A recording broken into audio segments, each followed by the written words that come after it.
আরে বাবারে, অনেক কষ্ট করে বাবা মা আমাকে গ্রামে থেকে শহরে পাঠিয়ে দিয়েছে খেলার জন্য।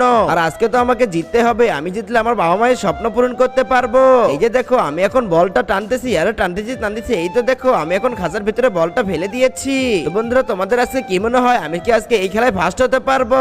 আর আমি যদি এই খেলায় ফার্স্ট না হতে পারি, তাহলে তো আমার বাবা মায়ের স্বপ্ন পূরণ করতে পারবো না। এই যে দেখো, খাঁচার ভিতরে আমি এখন বলটা দিয়ে ফেলেছি। আরে বাপরে, এটার জন্য একটা সাবস্ক্রাইব করে দাও, যেন আমার বাবা মার স্বপ্ন পূরণ করতে পারি আমি।